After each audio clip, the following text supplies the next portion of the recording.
O ano do Corinthians não é aquele ano que atende a expectativa do torcedor, mas nesse momento, acho que a palavra mais importante é a do presidente Duílio Monteiro Alves, que fala com a gente aqui. Presidente, tudo bem? Bem, você, obrigado André, por receber o canal aqui. É um prazer grande estar aqui com vocês novamente.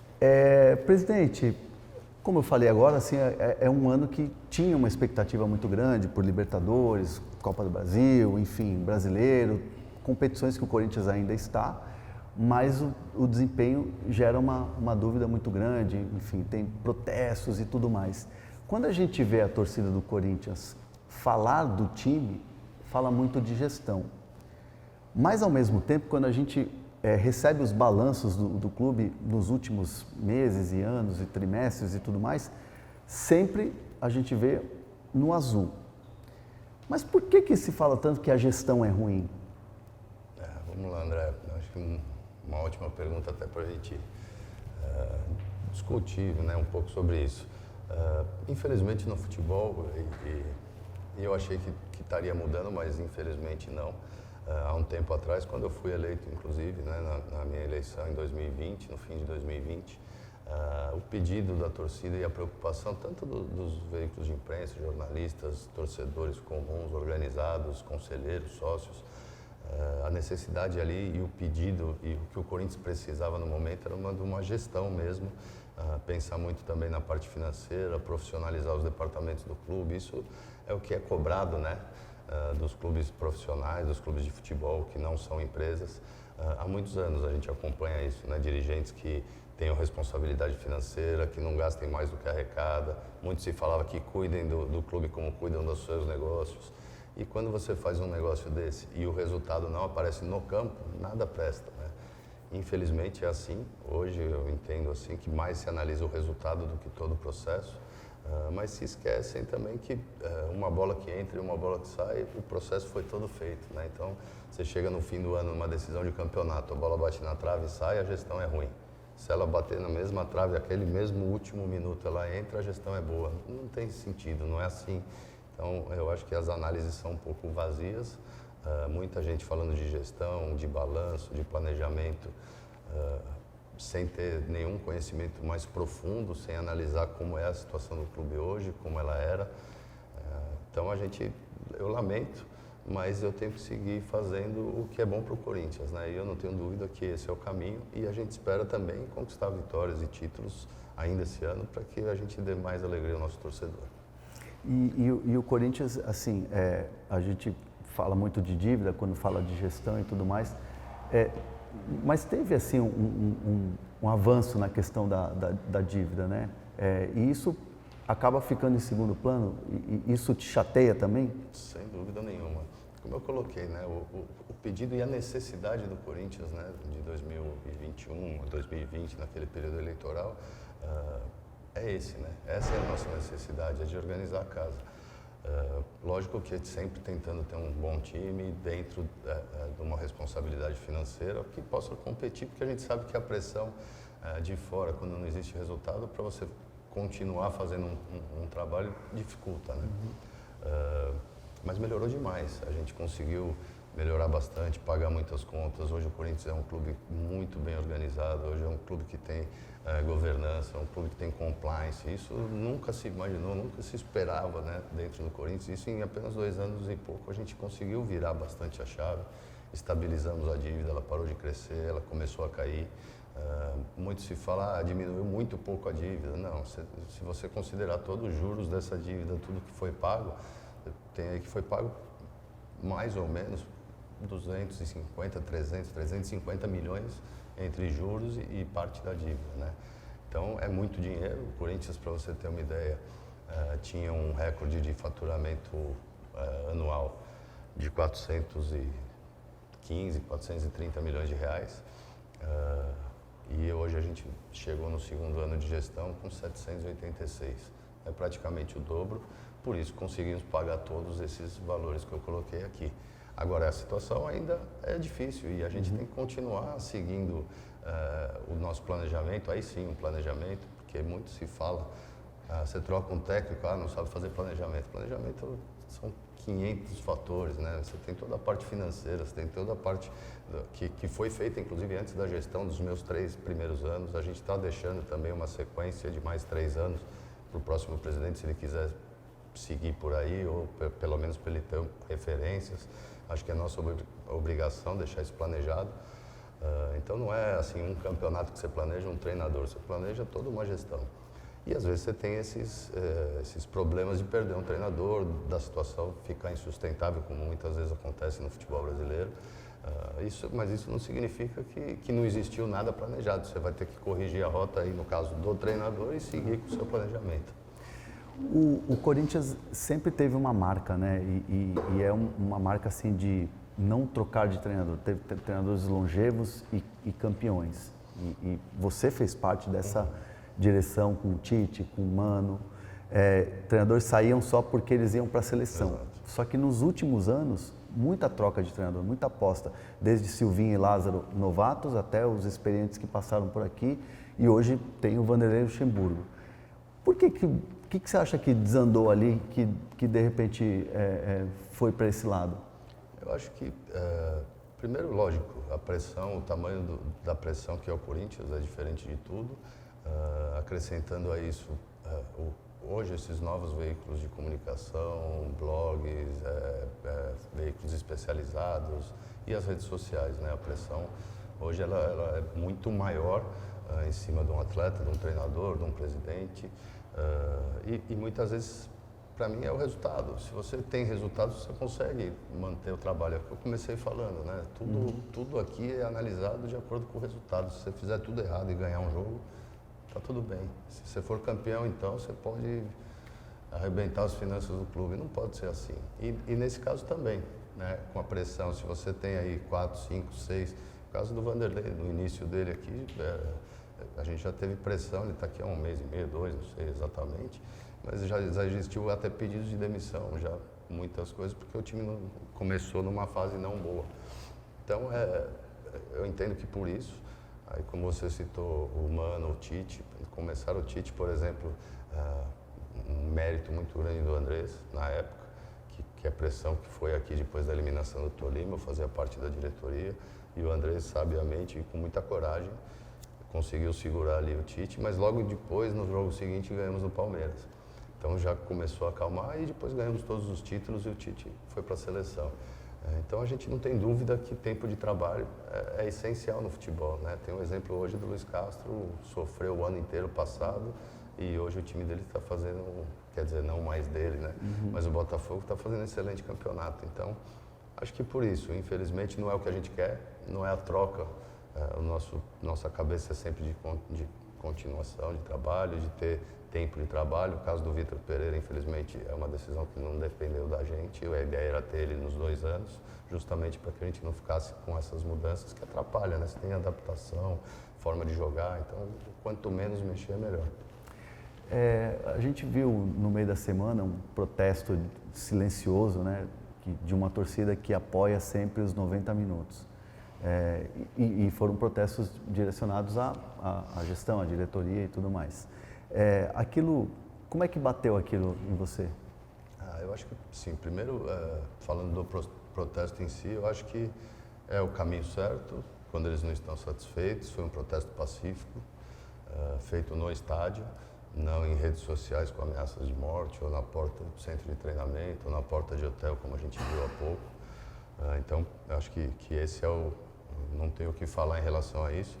Até colocando que escutei em alguns lugares, o Corinthians foi informado pela polícia das faixas, eu recebi as faixas pelo comando da polícia, os textos, e em nenhum momento o Corinthians quis vetar, autorizou a entrada, porque é um direito deles.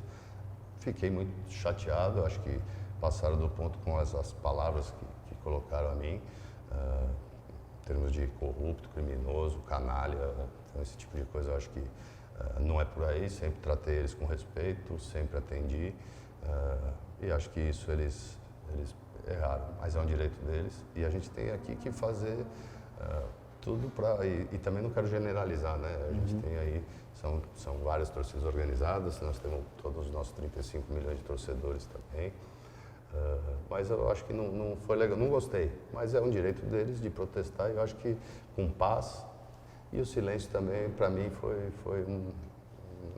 não entendi, assim, eu sei que foi feito para chamar realmente atenção, porque o corintiano nunca ficou 1 minuto dos 90 sem cantar e sem apoiar seu time. Então foi uma coisa bem diferente, mas eles conseguiram o que eles queriam, chamar a atenção, colocar a voz deles dentro dos protestos e faz parte. Muito se fala também, ou se falou nos últimos dias, a questão das vendas que o Corinthians tem feito, até também fazia parte dos protestos e tudo mais. Como é que você encarou essa crítica e principalmente da venda do Pedro, que é um garoto muito promissor, mas eu entendo que é um garoto que tem pouca minutagem, pouco tempo no time titular para se avaliar se realmente vai ser um grande jogador, né? Eu estou colocando um pouco da minha opinião também. Como é que você lidou com isso e se você achou realmente, de fato, que foi uma venda, entre aspas, barata? Eu coloco o que você colocou, lógico, isso é análise, né? Para qualquer clube que vai investir em algum atleta, ele olha a minutagem, ele olha o que já fez. Mas a gente sabe também que a promessa hoje se paga muito pela promessa, pelo que pode valer no futuro, né? Então esses jogadores mais jovens, normalmente, quem compra pensando na valorização que ele pode ter e assume também um risco caso isso não aconteça. A gente já viu muito disso no futebol, jogadores vendidos por valores altos, muito altos e que não conseguiram performar depois no futuro. E jogadores também que deixamos de vender ou clubes deixaram de vender e passados alguns meses perderam o valor. Então isso é o futuro que vai dizer. Eu não acho uma venda baixa, mas deixando muito claro, se ficasse aqui, performasse, fizesse mais números, se ficasse, não, ele permanece até o fim do ano, né? Ele completa 18 anos no ano que vem. Mas se não vendêssemos, sim, pode ser que a valorização seja muito maior, mas eu não posso esperar, né? O Corinthians hoje tem os compromissos, como eu falei, tem uma gestão responsável, ele precisa cumprir seu orçamento, como a gente cumpriu todo o orçamento nesse período. E a forma, nesse momento, de fazer o dinheiro era a proposta que nós tínhamos no Pedro. Se pudéssemos optar por vender outro atleta que resolvesse nosso problema, que a gente tivesse um valor alto assim para receber, podíamos ter feito, mas não é o caso. E preservamos aí 30% dos direitos dele para uma venda futura, que caso isso ocorra de uma supervalorização dele lá na frente, o Corinthians também vai ganhar uma boa parcela disso. Então, é um ativo do clube, continua sendo, porque o Corinthians permanece com um percentual e esse ano ele continua nos ajudando até o fim da temporada. E teve também uma notícia de que se ele fosse vendido por mais de 10 milhões de euros, teria que passar por um processo de aprovação. E aí foi 9 milhões de euros, isso não precisaria passar por um processo de aprovação. E aí colocou-se em dúvida, tipo, o Duílio vendeu, entre aspas, com a caneta dele, para não ter que passar por um processo porque era um valor baixo. Teve, assim, algo nesse sentido? Existe sim, e aí a gente vai deixar mais claro agora, porque aí entra naquela parte que eu te falei de desinformação, que muitas vezes interessa você não passar a informação correta para depois ter uma crítica a fazer. Existe no Estatuto do Corinthians que você tem que passar pelo CORE quando você for fazer um empréstimo ou dívidas acima de um determinado valor que chegaria nos 10 milhões de euros, por exemplo, hoje, que são 40 mil salários mínimos, se eu não me engano. Mas isso para você adquirir dívidas, né? Se eu fosse pegar um empréstimo desse valor ou comprar um jogador com valor mais alto do que esse, eu teria que passar no CORE. Então, assim, não existe, não tem essa obrigação. Se fosse 18 milhões, se tivesse vendido 100% do atleta pelo valor de 18 milhões, como o Pedrinho, exemplo, o Pedrinho que foi para o Benfica em 2019, se eu não me engano, 2020, foi vendido por esse valor integral e também não teve essa necessidade. Então, isso, mais uma vez, a gente está vivendo um momento eleitoral no Corinthians, temos que saber disso. Esse ano aqui é muito mais difícil por isso é histórico, sempre foi assim. Ano eleitoral, não só no Corinthians, como qualquer clube, ou país, ou cidades, então você começa a ter essa guerra de narrativas. Polarizada, exatamente. Né? E isso atrapalha bastante o dia a dia, mas para a torcida saber não é verdade. E se tivesse que passar, passaria, e eu não tenho dúvida nenhuma que o CORE, com a responsabilidade que tem, como que é o bem do Corinthians, aprovaria. Mas então, infelizmente, a venda foi isso e não foi por mais. Eu gostaria que tivesse sido de 15, de 20, de 30, e tivesse que passar no CORE, seria aceito, mas não teria nem se fosse desses valores. E fica claro que cada clube vende pelo que entende que vale o jogador, cada negociação é diferente, mas fica muito aquela comparação, né? Poxa, o Ângelo foi vendido agora para o Chelsea por 15. O mesmo valor. Assim, se for colocar porcentagem, né? É o mesmo valor, é menos inclusive, né? Se a gente colocar o 100% do Pedro, são 9, seriam 18. Então é mais. 18 de euros, 15. O Giovani, por exemplo, do Palmeiras, vendido agora também essa semana, 50% dos direitos, também por 9, para um clube da Arábia. Então, assim, são jogadores que já têm mais rodagem. Então, é mercado e também depende da necessidade dos clubes, né? Tem clubes que não precisam vender, mas mesmo assim, agora nós demos exemplo de clube que não precisa e vendeu nesse mesmo valor um jogador do mesmo patamar, que pode lá na frente ser melhor ou ser pior, a gente não consegue ver o futuro, então isso só o tempo vai dizendo. Assim, o torcedor do Corinthians, dentro dessas críticas, e aí para a gente falar de gestão,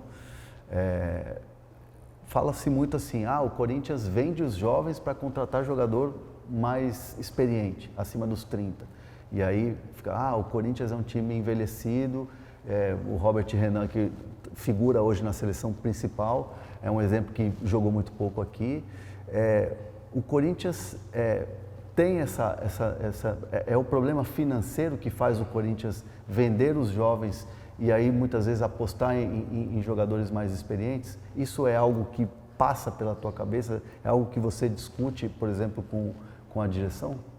Não sei se passa por isso, né? Isso tem uma marca, né, que sempre se falou do Corinthians de vender mal.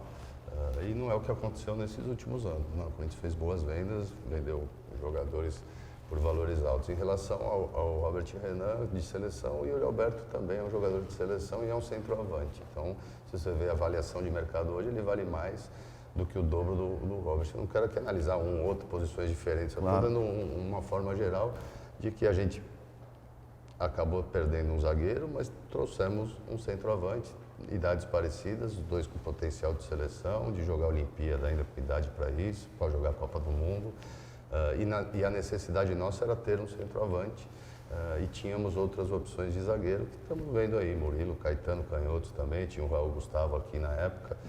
Então, por isso a opção em fazer essa troca. E aí, nesse caso especificamente, jogadores da mesma idade não entra dentro do que você colocou.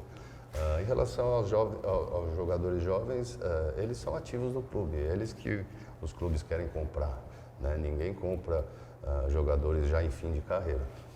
Não que os nossos estejam em fim de carreira, mas sempre o investimento é em jogadores jovens, né? Como nós trouxemos. Aí eu dou exemplo também do Fausto Vera, que tem, se eu não me engano, hoje 22 anos, todo o potencial para jogar uma Copa do Mundo, por exemplo, pela Argentina, seguindo as convocações, um jogador com uma projeção muito grande dentro do país dele, e a gente sabe a qualidade que tem. Então, adquirimos também aí, num total, com os bônus, não passa de 6 milhões de dólares. Então, assim, quando a gente compra é muito caro, mas quando a gente vende é barato. E se você colocar na balança, na verdade, os valores, a gente também compra bem, então, se você for levar por aí. Muito se falou do Mantuan de 2 milhões de euros, os 40% que sobraram após a negociação do Yuri Alberto, vendemos por 2 milhões de euros. É muito? Não, mas entendemos ser um bom valor e pensando também na vontade do jogador. Ninguém perguntou se o Mantuan quer ficar no Brasil, se o Mantuan está feliz lá, quanto ele tem condições de ganhar lá e resolver a vida dele. É um menino que sofreu muito no início de carreira, teve 3 cirurgias. Então tem todo esse contexto. E com esse dinheiro nós compramos 80% do Matias Rojas, que é um jogador de seleção, meia, posição que a gente precisa, joga do mesmo lado do Mantuan, então acabamos substituindo por um outro jogador também de projeção, também de nome, que pode nos ajudar muito já pronto, né, já jogando grandes jogos, também de seleção. Então, a gente tem que alocar, né, quando você não tem os recursos, fazer esse tipo de transações. Então, você vende um atleta mais jovem, mas que você tem outras opções, como hoje temos aí o Murilo fazendo excelentes jogos e o Caetano também. Então é assim, a gente tem que completar o nosso elenco da forma que a gente tem e sem dinheiro, né? Essa é a realidade.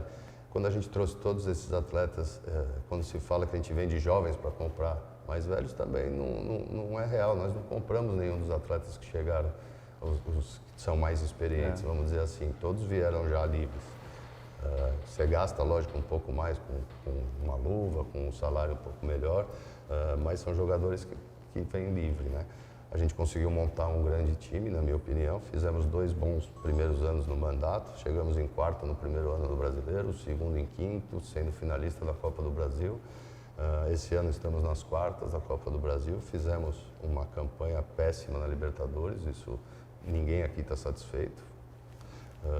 E no Campeonato Brasileiro começamos muito mal, mas ainda é início. A gente tem condições e o foco é buscar uma vaga de Libertadores e de Copa do Brasil, chegando em cima na tabela. E depois, no meio do caminho, a gente vê o que acontece, né? Então, eu ainda tenho muita expectativa positiva, mas com o pé no chão. Não pode ser título a qualquer custo, porque senão a gente vai voltar para trás tudo que a gente conseguiu fazer nesses 2 anos e meio. O Alessandro Nunes falou depois do jogo da Libertadores que o Corinthians pode vender mais jogadores. Existem propostas hoje para jogadores do Corinthians que vocês estão negociando nesse momento? Não, negociação nenhuma. Proposta, existe muita sondagem, muita procura em alguns jogadores. A nossa intenção é não fazer, né? Só se existir mesmo uma grande necessidade. Por isso foi a venda do Pedro. Poderíamos ter vendido outros atletas por valores menores, mas aí teria que ser uma quantidade maior e que nos traria problema para o elenco. Então, a ideia é não vender mais, mas a gente não sabe a necessidade que pode ocorrer na frente. E reforçar, né? Então, a gente está procurando reforçar, mas também sempre com aquela responsabilidade. Vocês chegaram a fazer proposta para o Cuéllar ou para o Al Hilal? Porque, assim, me parece muito que era uma possibilidade do jogador ficar livre, porque ele já não tinha mais espaço lá, eles contrataram um jogador na posição. Chegou, mas eu cheguei a ver notícias de que o Corinthians conversou com o Al Hilal, fez proposta e tal.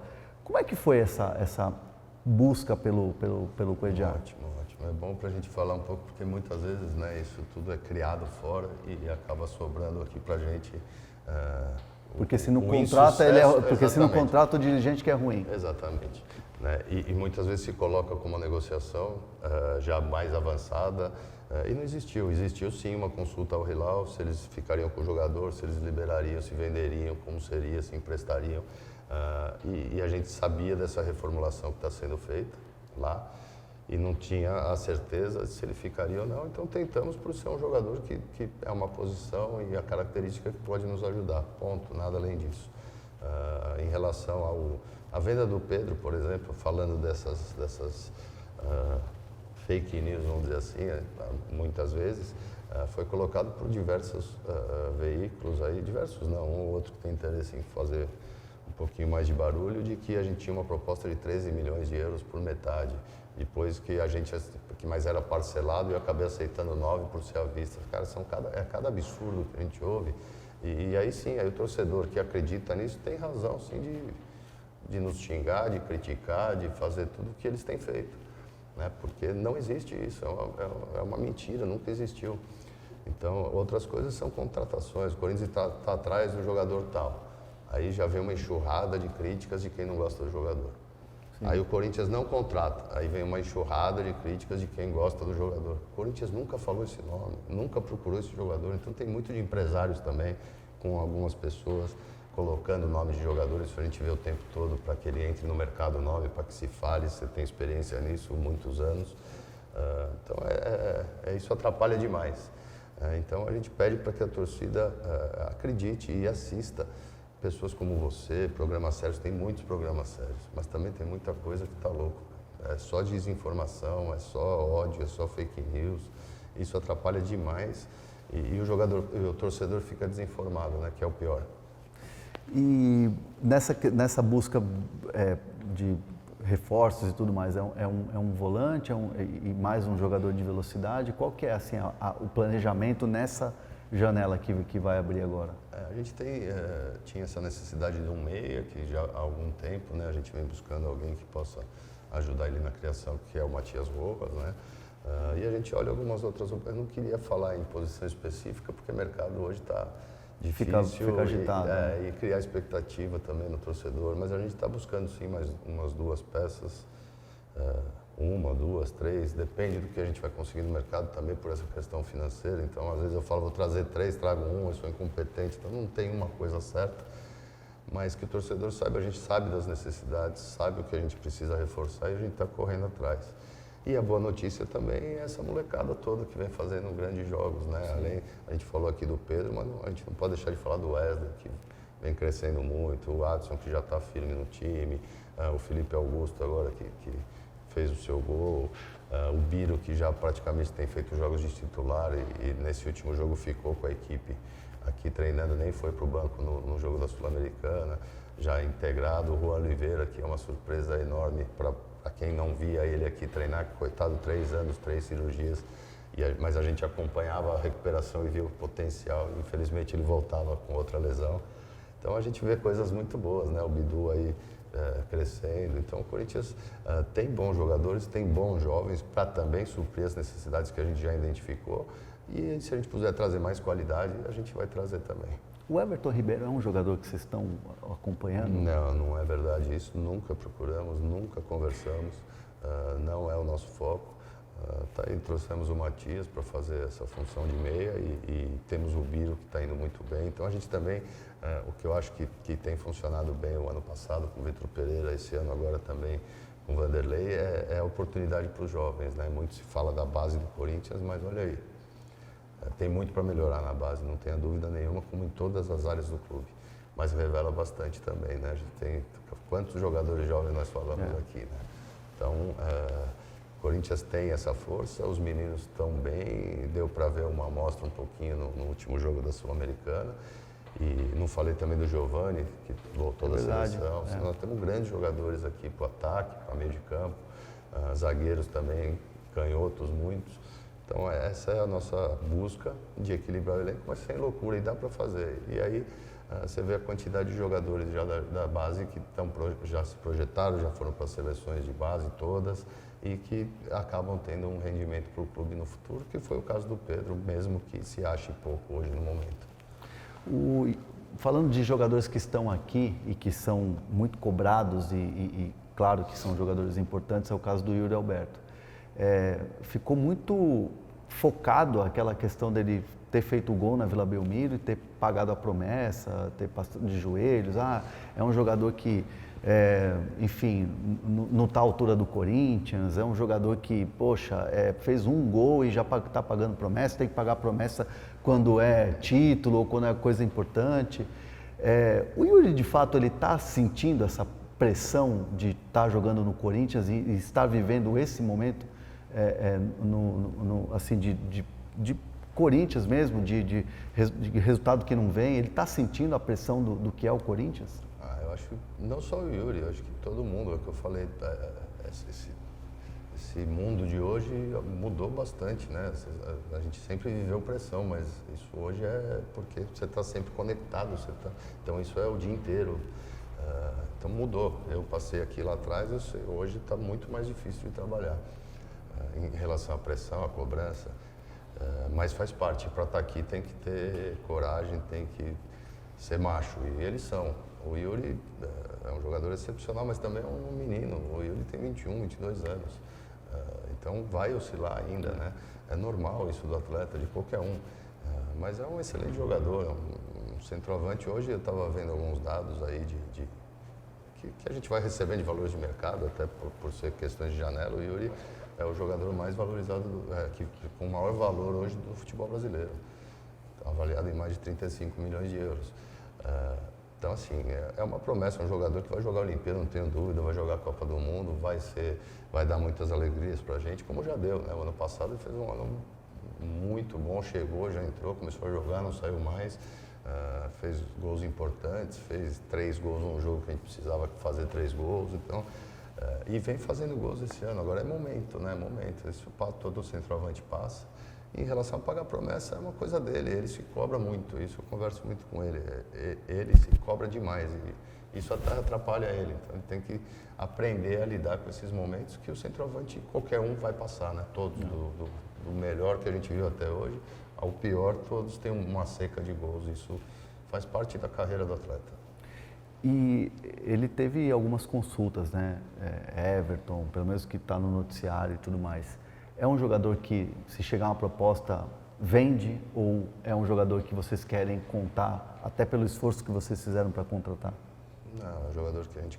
A ideia é não se desfazer, né, de mais atletas, mas como eu coloquei, o Corinthians hoje tem uma dívida de 900 milhões, né? E a gente vem fazendo de tudo para aumentar a receita, para trazer dinheiro novo, para a gente ir equacionando isso. Já melhorou do que tínhamos, né, da situação, mas tem muito ainda para ser feito.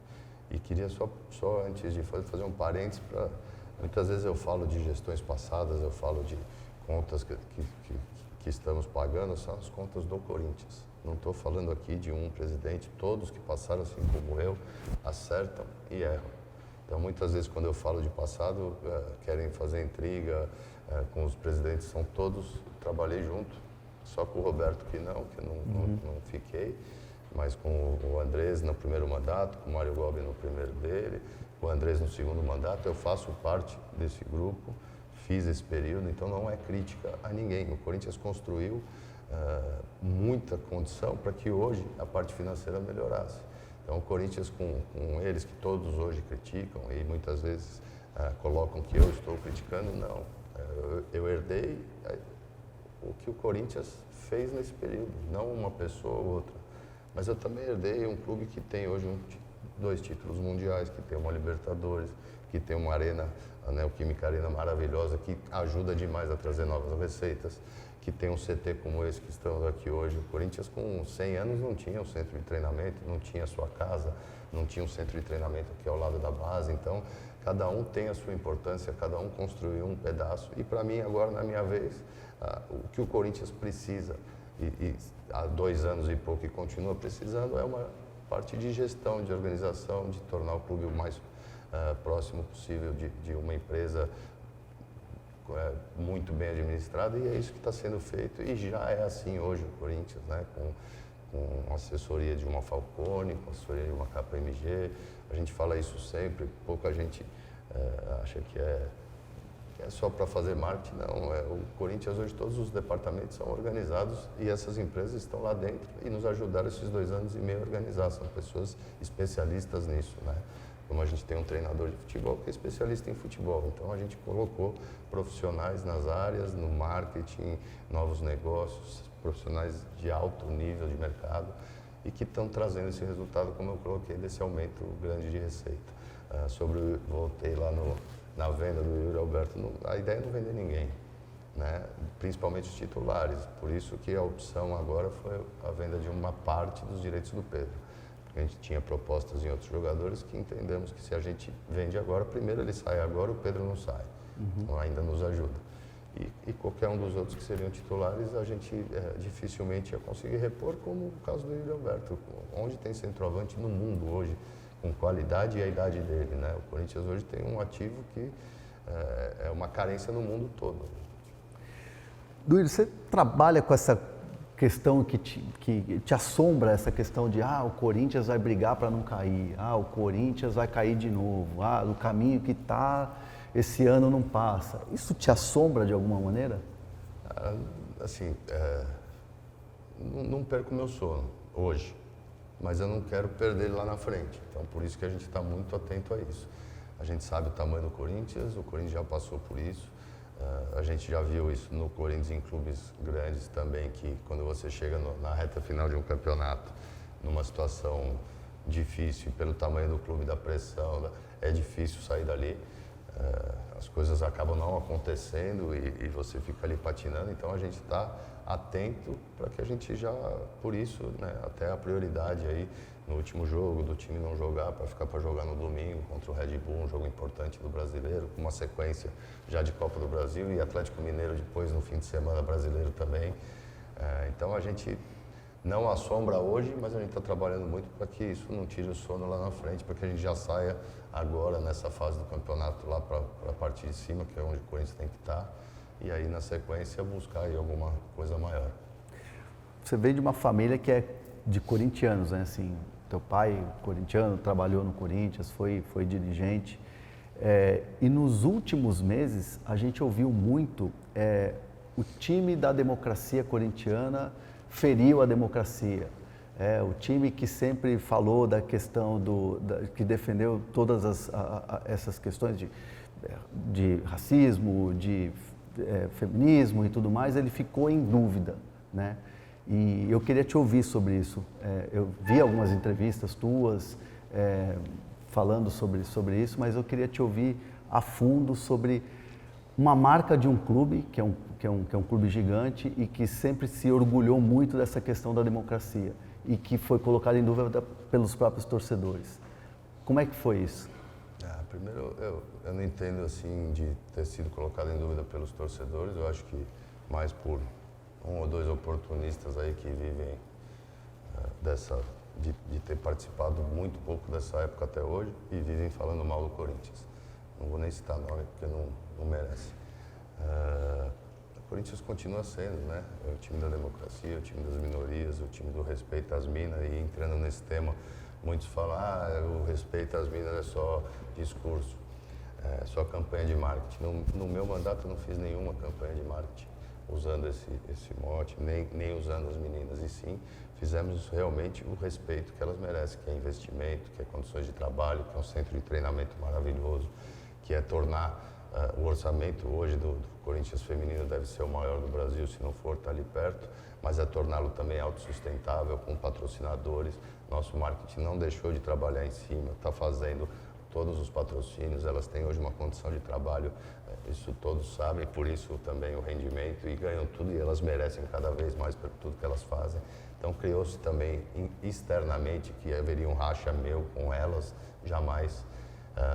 E como que você fere a democracia se você, no meu caso, nesse caso específico, sentei com elas, conversamos, discutimos, e elas soltaram uma manifestação delas, e não mudou.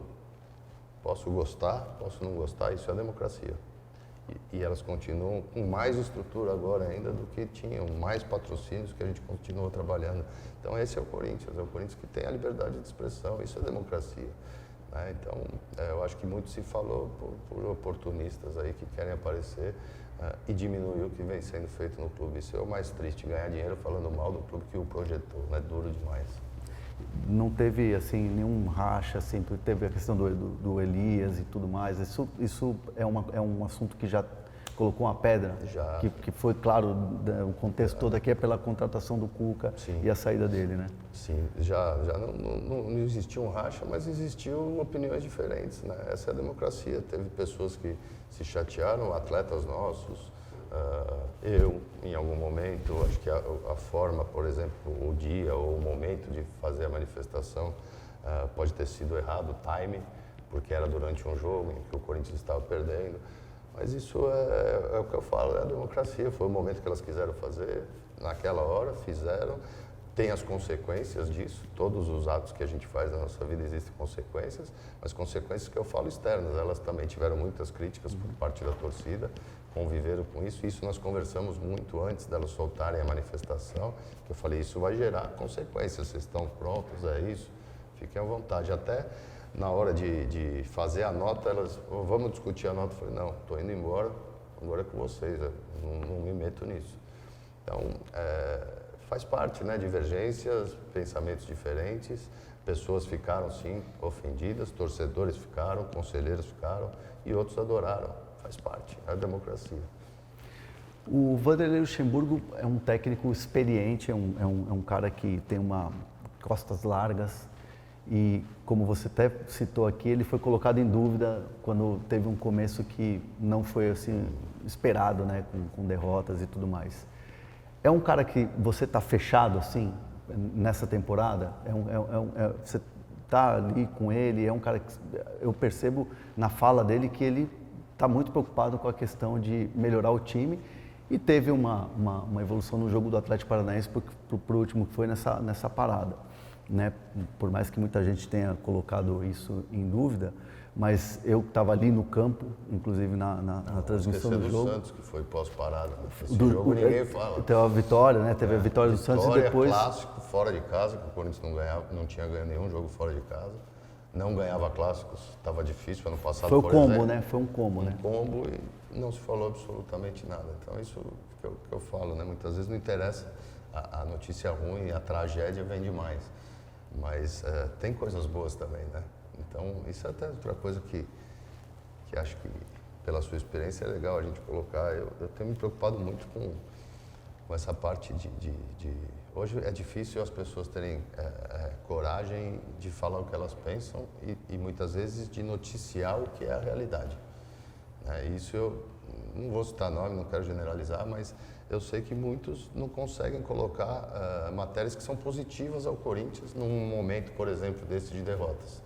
Independente do que seja do futsal, que seja da parte financeira, que seja de um novo patrocínio, porque são chamados de passapano, tá puxando o saco, isso tá virando cada vez mais. Né?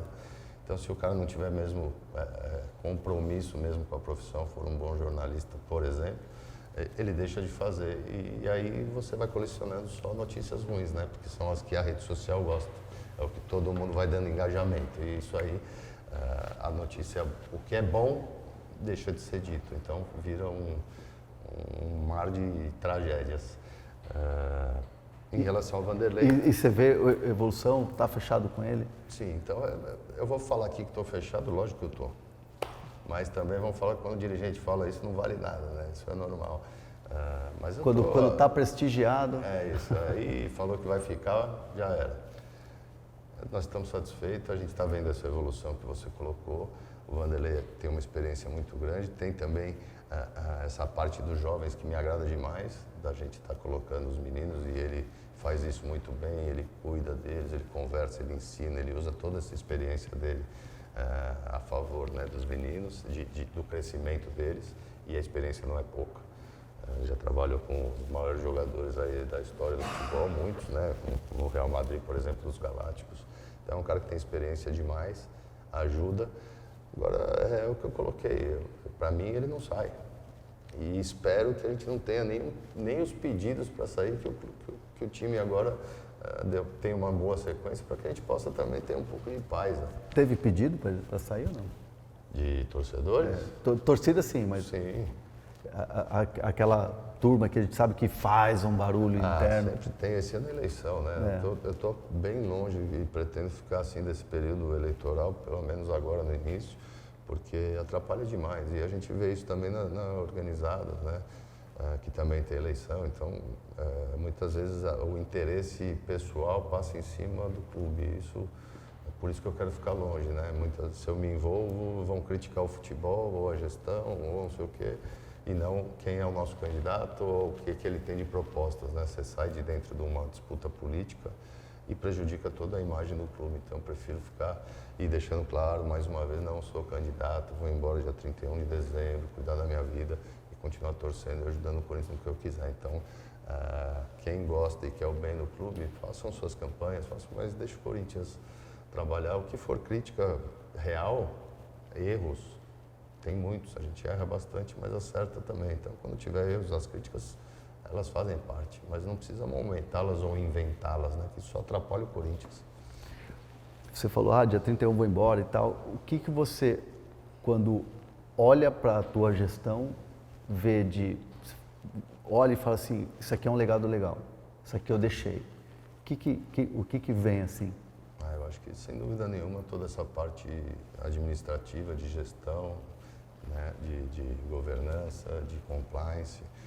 O clube hoje tem uma cultura diferente já, os funcionários aprenderam muito, os colaboradores, todos que trabalham dentro do clube tiveram e tem constantemente gestores, tem o tempo todo gente próxima, né, que tem conhecimento, que vão ensinando, que vão fazendo. Então, você precisava mudar a cultura, né, é um clube associativo e hoje trabalha como uma empresa, a parte administrativa. Então, acho que isso, e entregar como eu prometi no dia que eu ganhei a eleição, né? Lógico que eu quero ganhar um título como presidente, lógico, eu ganhei alguns como diretor, ajudei uma partezinha, e como presidente gostaria de ter também meu nome, mas eu acho que o mais importante, do que um título, é conseguir fazer o que o clube precisa nesse momento, aguentar essa pressão, porque eu acho que poucos aguentariam e poucos aguentam, e a minha preocupação para o futuro é essa, porque dependendo de quem sentar aqui, porque para quem está aqui é muito mais fácil você fazer um time ganhar. Para mim, hoje, eu sento aqui, faço 2, 3 cheques, contrato 4 caras de seleção, o time vai melhorar. Muitas vezes você pode não ser campeão, futebol não é uma ciência, mas o time, sem dúvida, vai melhorar. A torcida vai ficar muito contente comigo, que trouxe fenômenos, craques, badalados. E o ano que vem o presidente vai estar passando o que eu estou passando aqui agora, correndo atrás para deixar as coisas em ordem. Então isso eu não posso fazer. Eu estaria pensando só em mim, como eu falei, ajudaria também na eleição, sem dúvida nenhuma. Mas o meu legado é esse, é melhorar, criar condições de Corinthians aumentar a sua arrecadação, como dobramos e espero esse ano, se Deus quiser, a gente chegue em 1 bilhão. E aí o futuro, com o tempo, esse legado vai ser colhido lá na frente, né? Que a gente vê aí alguns exemplos em clubes brasileiros que tiveram que passar por esse momento, mas que hoje estão colhendo os frutos. E o mais difícil é você conseguir se dispor a ser esse cara desse momento, né? Que você vai abrir mão de algumas coisas, mas que um dia você vai ser reconhecido por ter feito o que precisava ter feito. Dá tempo, hein? Tem Copa do Brasil, tem Sul-Americana aí, dá tempo. E tem brasileiro. Dá tempo. E tem brasileiro. Tá longe, tá mas longe, a gente já viu umas coisas absurdas no futebol. Pegar o elevador aí, subir. Mas sempre há expectativas, né? E o que dá muito exemplo pra gente é isso, aqueles pênaltis no Maracanã, no jogo contra o Flamengo, se a bola entrasse, nada disso estava sendo falado. Então é isso que a gente tem que analisar um pouco mais no futebol. Se tem resultado, nada mais interessa. E aí lá na frente, quem vai pagar o preço é o clube. Duílio, boa sorte aí nesse... Obrigado, André. Prazer te receber. Prazer aí, pô, que legal poder estar tendo esse papo contigo abertamente, enfim, poder responder as questões. E boa sorte assim nessa temporada aí, porque, como a gente estava falando aqui agora, ainda dá tempo. Obrigado mesmo. Muito obrigado, Hernan. Obrigado a todos. Um abraço a todos que nos acompanham. Valeu.